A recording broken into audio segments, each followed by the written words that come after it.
하나님께서 저와 여러분에게 주시는 말씀 잠언 25장 28절입니다. 우리 함께 읽겠습니다. 자기의 마음을 제어하지 아니하는 자는 성읍이 무너지고 성벽이 없는 것과 같으니라. 여러분, 우리가 살아가는 이 세상이 좀 살만하고 아름다운 세상이 되었으면 좋겠습니다. 그러기 위해서는 상식이 통해야 됩니다. 내가 이렇게 말하면 상대방은 보통 이렇게 화답하지. 내가 이렇게 행동하면 사람들은 보통 이렇게 또 행동해 주지. 그게 상식이에요. 세상이 더욱 아름다워지기 위해서는 상식보다 더 중요한 게 있는데 양심이겠죠. 양심이 살아있어야 합니다.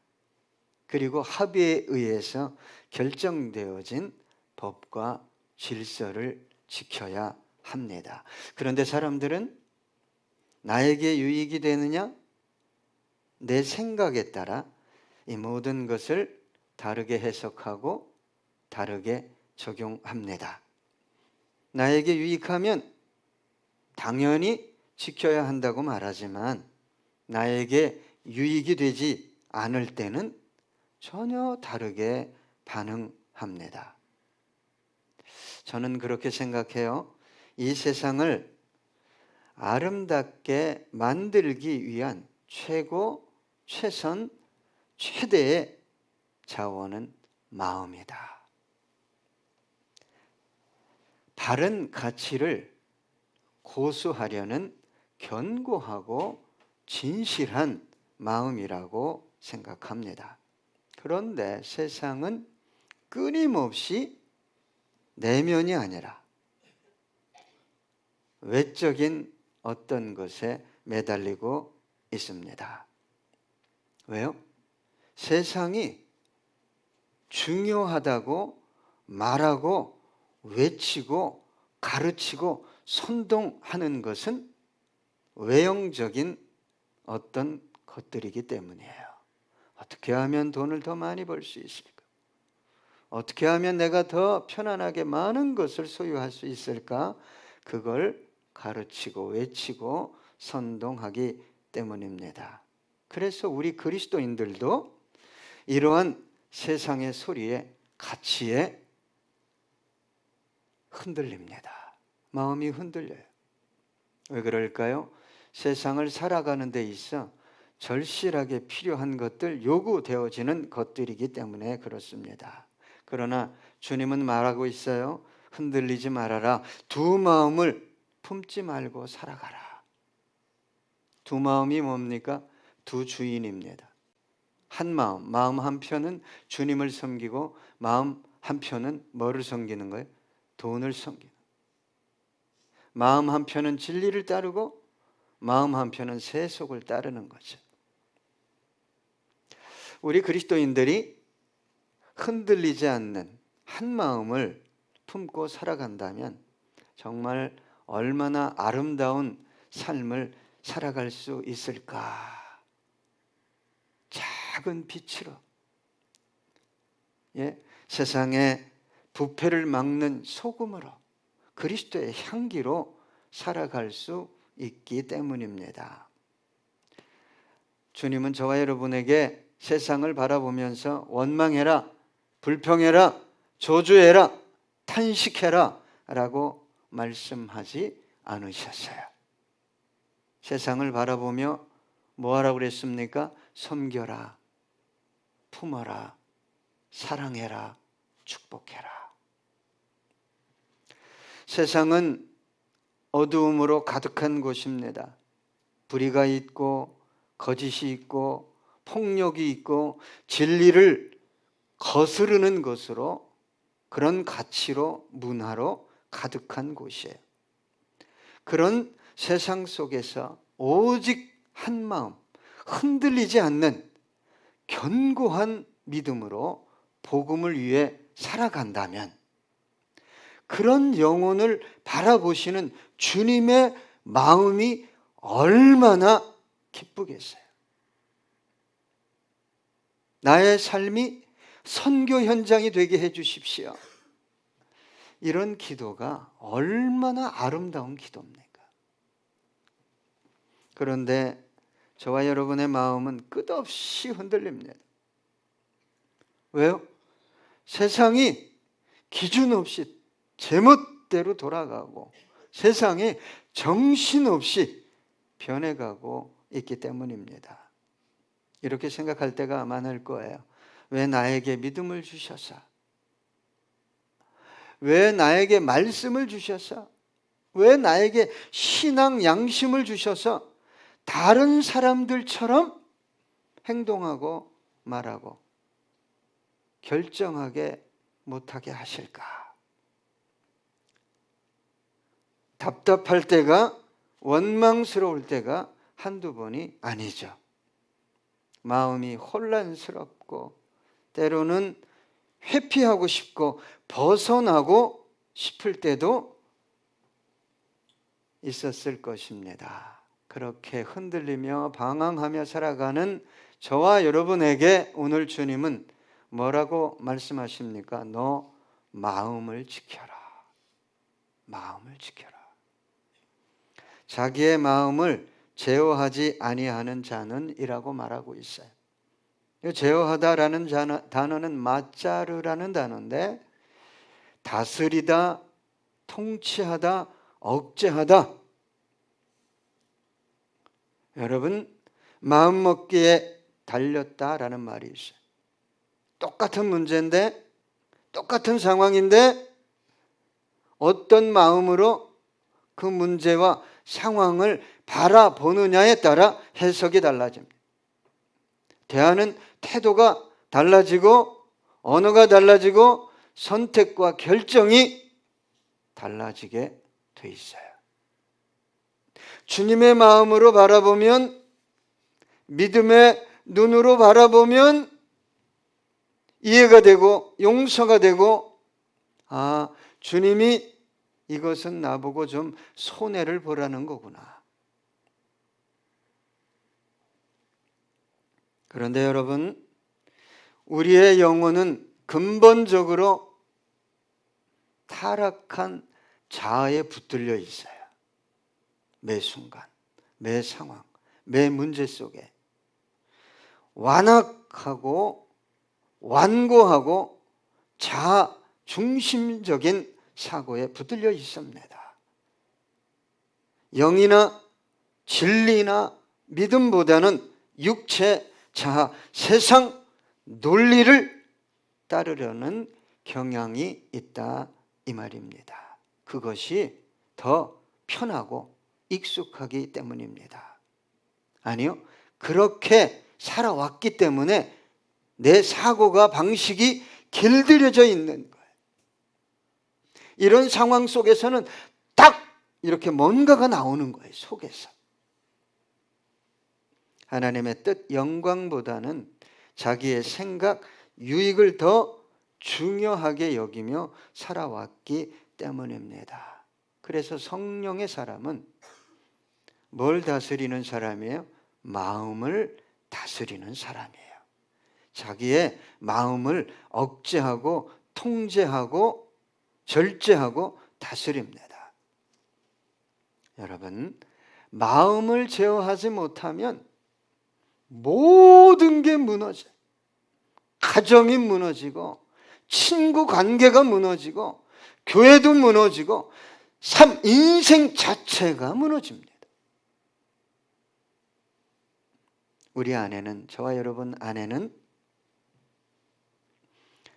믿음과 진리를 지키려고 하는 것들보다는 믿음과 진리를 거부하고 무시하고 제거하려는 옛 자아, 타락한 본성이 아직도 자리하고 있어요.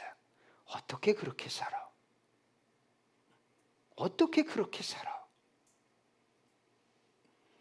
이 자아가 매 순간 거듭난 자아하고 싸우는 거예요.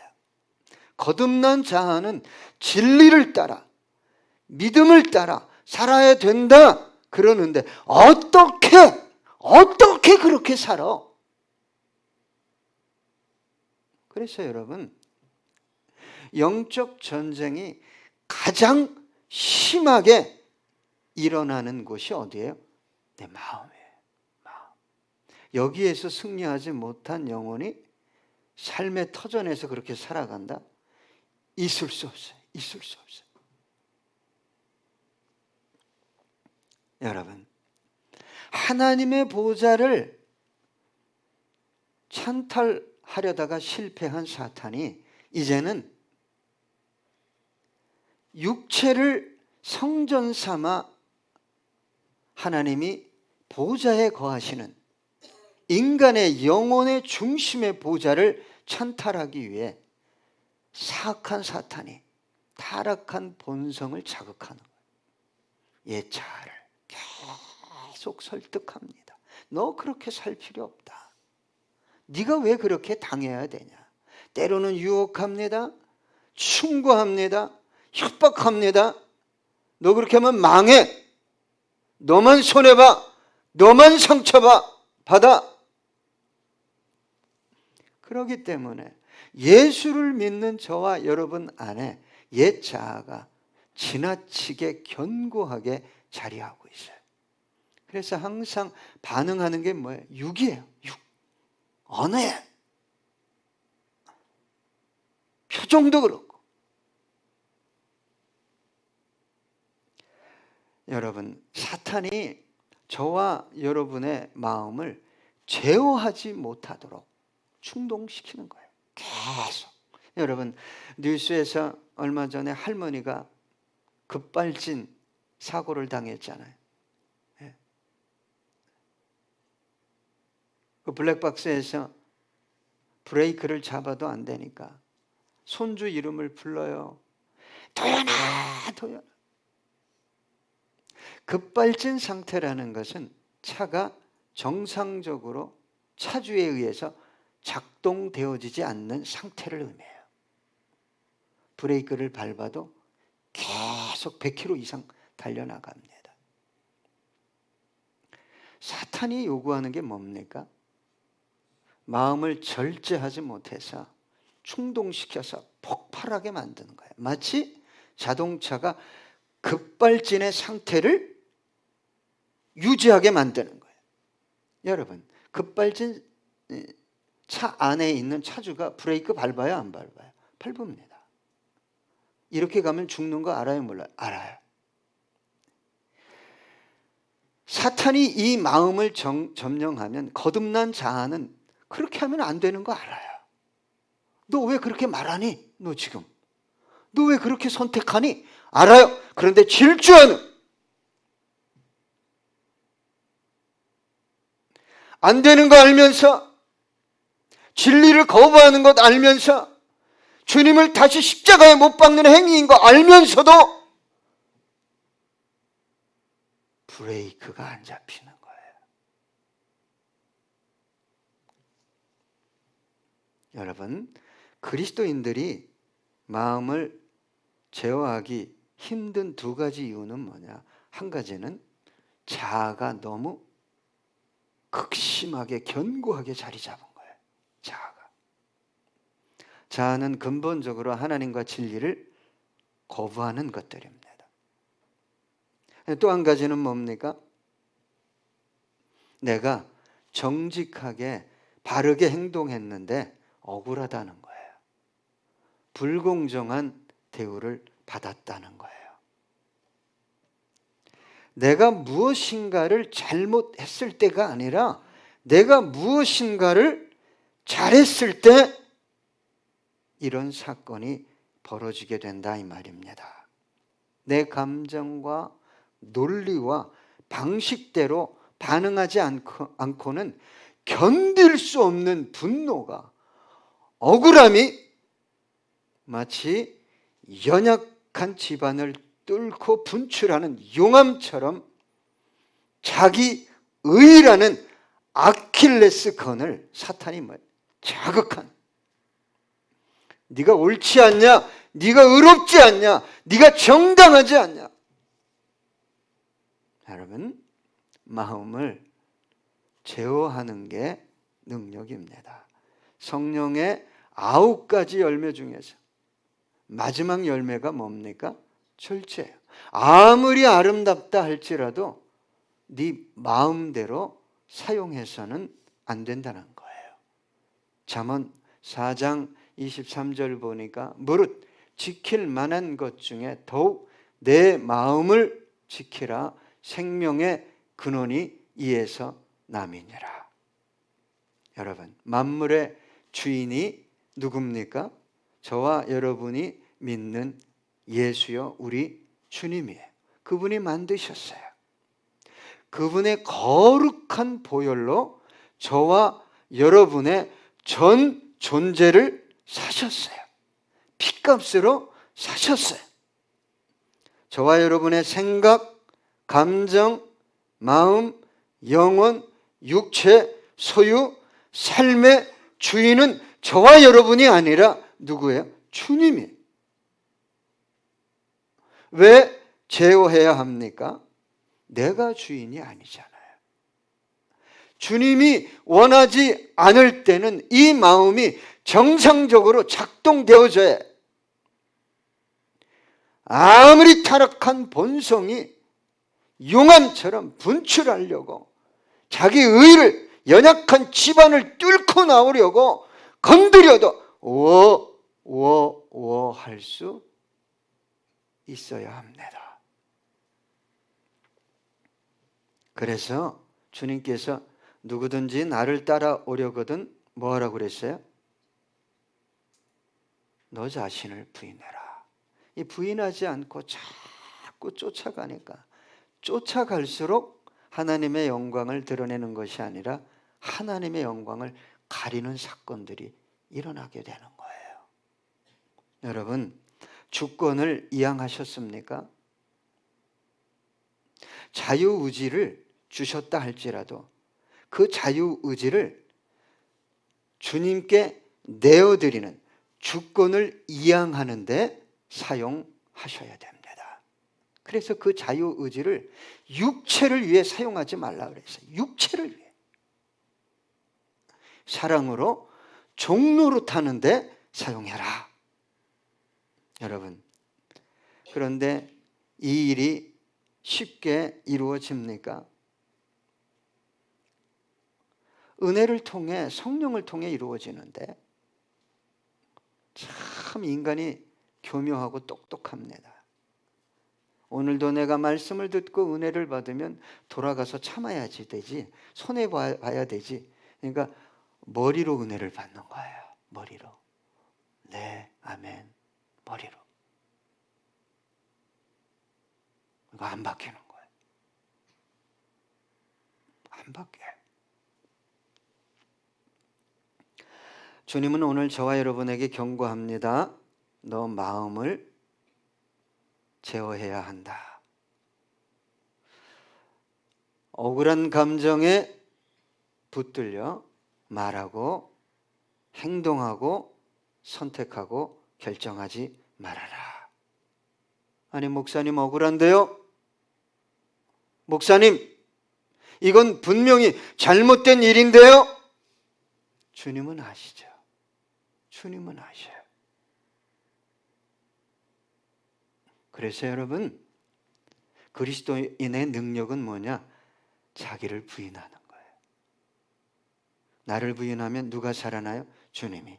진리가 살아나요. 희한해요. 내가 끝없이 살아나니까 뭘 거부하는 거예요? 주님도, 진리도, 사명도, 모든 것을 거부하는 거죠. 여러분, 이삭이 참 큰 축복을 받았어요. 그때 당시에 우물은 파는 것도 힘들었지만 우물을 소유해야 생명을 유지할 수 있었어요. 가족을 살릴 수 있었어요. 그런데 그렇게 힘들게 파놓은 우물을 누가 뺏어갔어요. 여러분, 내주겠어요? 이거 없으면 내 목숨이, 내 가족이, 생명이 끊어질 수 있는데. 창세기 26장 19절로 22절입니다.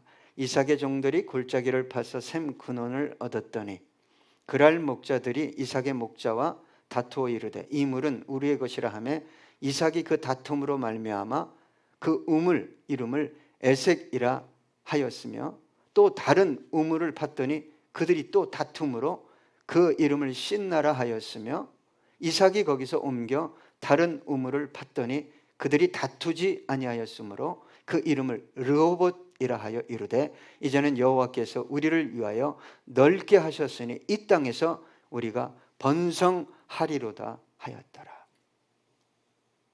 쉬운 얘기가 아닙니다.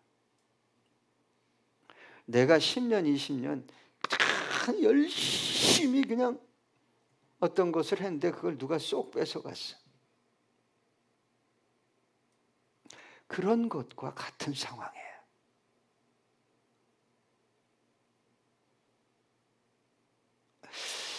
여러분, 참 어려운 거예요.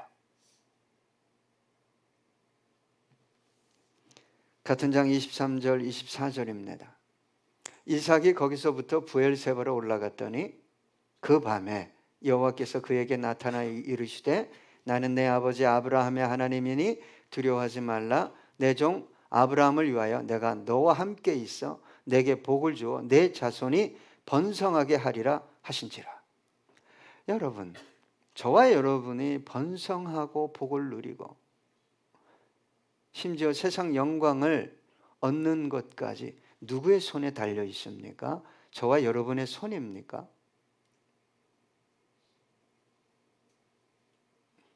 정말 짧은 머리 숲니까? 그리스도인의 삶의 방식이 달라야 한다는 이유가 여기에 있는 것입니다. 같은 장 26절로 28절입니다. 아비멜렉이 그 친구 아우삭과 군대 장관 비골과 더불어 그랄에서부터 이삭에게로 온지라. 이삭이 그들에게 이르되 너희가 나를 미워하여 나에게 너희를 떠나게 하였거늘 어찌하여 내게 왔느냐?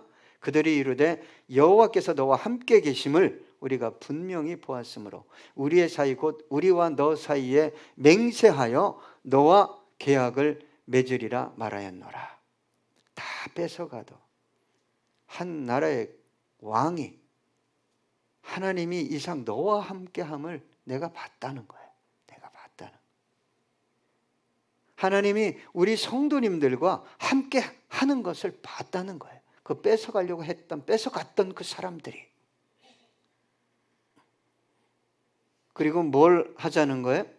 상호 불가침 조약을 맺자는 거예요. 두려운 존재인 거예요. 굉장한 존재인 거예요. 여러분,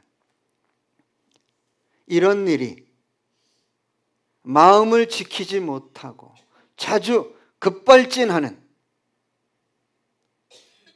그런 마음을 소유한 사람들에게 일어날까요? 오직 성령입니다. 오직 은혜예요. 여러분, 붙들어야 할 게 뭡니까? 끝없이 그리스도인이 하나님의 자녀들이 돈이라고 생각해요. 돈. 이 상황만 해결되면. 아니요. 성령을 붙들고 진리를 붙들어야 합니다. 요한복음 3장 8장 32절입니다. 진리를 알지니 진리가 너희를 자유롭게 하리라. 고린도후서 3장 17절입니다. 주는 영이시니 주의 영이 계신 곳에는 자유가 있느니라. 여러분 자유가 없어요. 모든 것을 바라볼 때 성령님이 재조명해 주시고 진리의 말씀이 재해석해 줘야 되는데 모든 사건, 상황, 사람을 바라보는 것이 그냥 자예요. 자.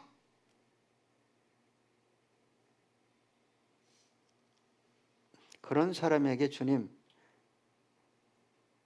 이렇게 경고하잖아요. 성읍이 무너지고 성벽이 없는 것과 같으니라. 심각한 거예요. 성읍이 무너지고 성벽이 없는 것과 같다. 너 마음이 자꾸 무너지고 제어하지 못하면 너에게 기다리는 것은 절망적인 삶이다, 이 말이에요. 삶의 터전이 무너지고 인생의 안전이 사라지고 도전해오는 수많은 문제에 대한 방어 능력을 상실하게 된다, 이 뜻이에요.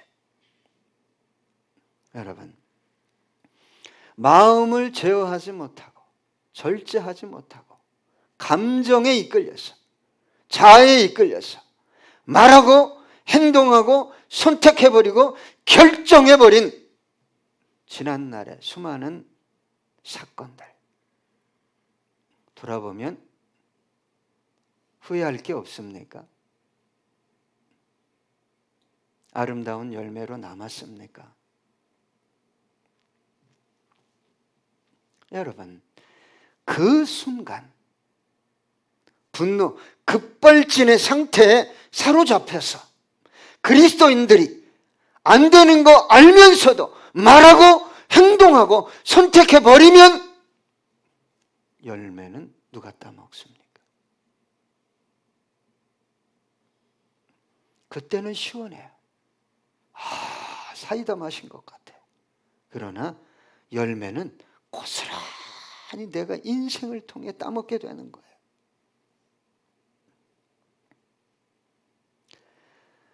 열왕기하 5장 9절로 12절 보니까 나아만이 이에 말들과 병거들을 거느리고 이르러 엘리사의 집 문에 서니 엘리사가 사자를 그에게 보내 이르되 너는 가서 요단강에 몸을 7번 씻으라. 내 살이 회복되어 깨끗하리라 하는지라.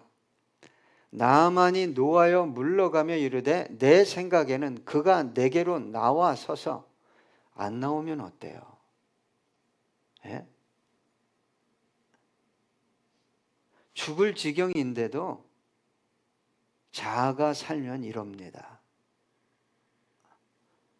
그가 내게로 나와서서 그의 하나님 여호와의 이름을 부르고 그의 손을 그 부위 위에 흔들어 나병을 고칠까 하였도다. 그러니까 하나님께 나와서 예배 드리면서도 자기 방식이 다 있는 거예요. 기도하면서도. 자기 방식이 다 있어. 그대로 안 되면 어떻게 해요? 분노하는 거예요. 누구처럼? 나아만처럼. 그 다음 구절. 다메섹 강 아바나와 바르발은 이스라엘 모든 강물보다 낫지 아니하냐? 내가 거기서 몸을 씻으면 깨끗하게 되지 아니하랴 하고 몸을 돌려 분노하여 떠나니.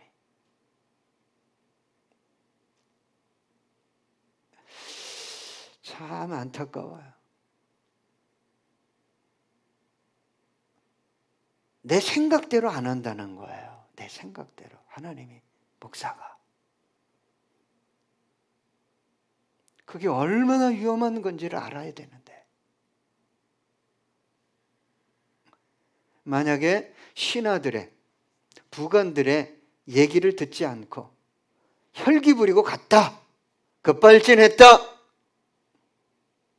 상상을 해보십시오. 나아만이 어떻게 됐을까? 거기서 멈췄죠? 가면 안 될 것 같겠지. 왜? 온몸이 문둥병으로 지금 비참하니까. 씻으라 그랬는데 성경에 보니까 나아만이 어떻게 했어요? 담갔다. 신용이라도 했네. 여러분, 신용이라도 하세요. 마지막 때입니다. 기도하세요. 하면 자리에 나와서 졸더라도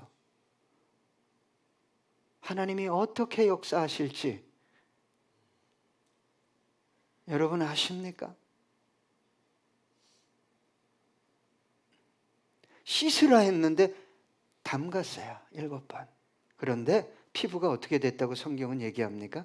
어린 아이같이 됐다. 깨끗하게 치유해 주셨어요.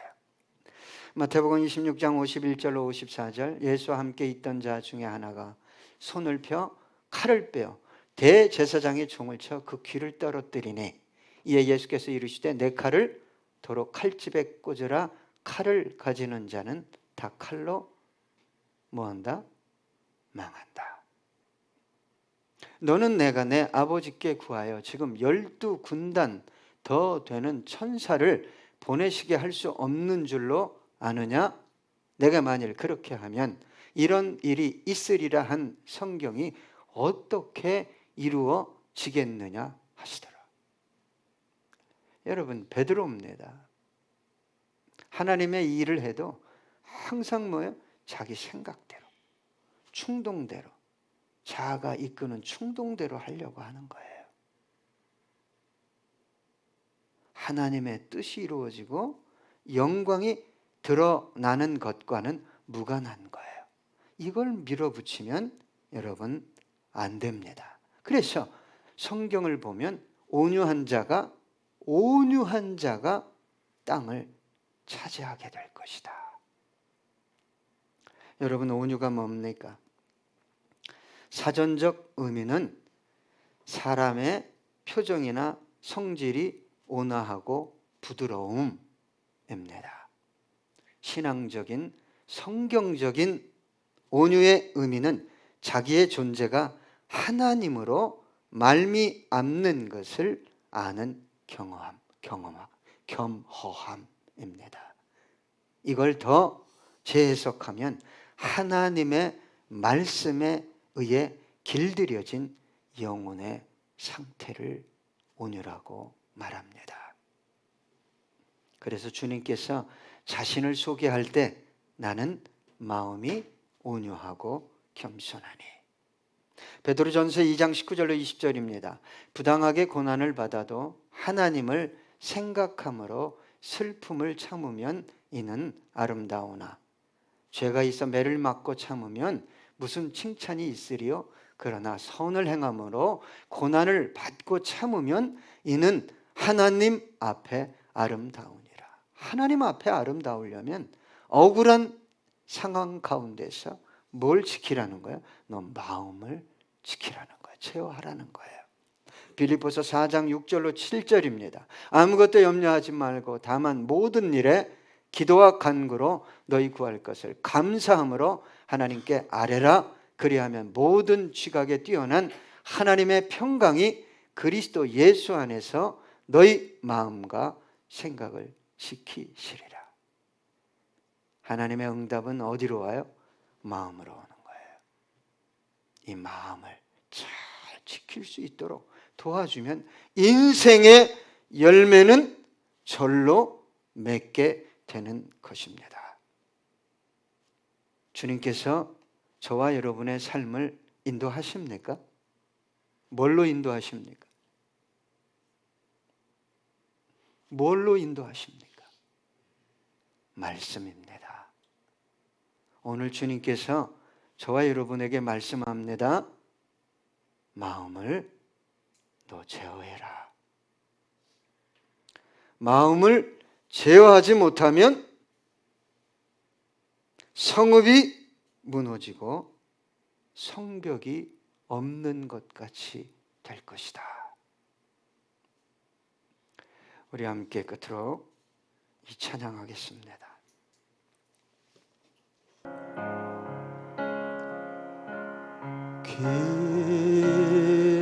귀하신 주여 날 붙드사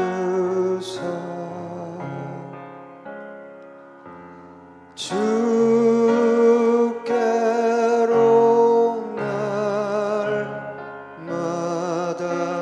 더 가까이 저 하늘 나라 나 올라가 구주의 품안에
한악한 마귀 날 깨어도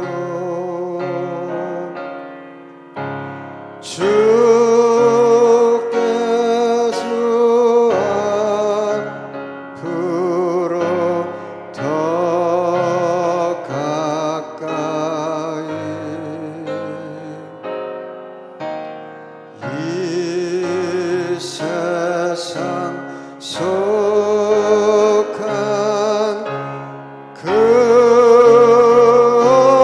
영신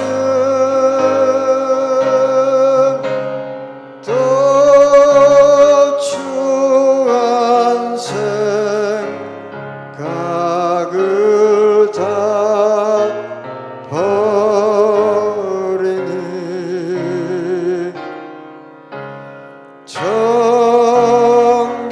정결한 마음 내게 늘 주소서는 이 세상 내가 살 동안에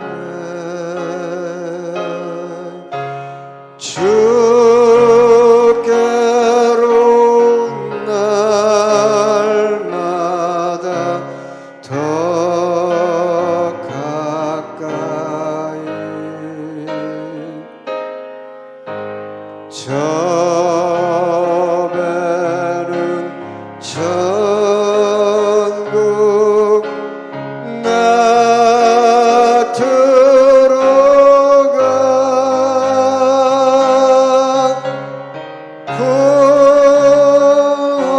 없는 복락을 다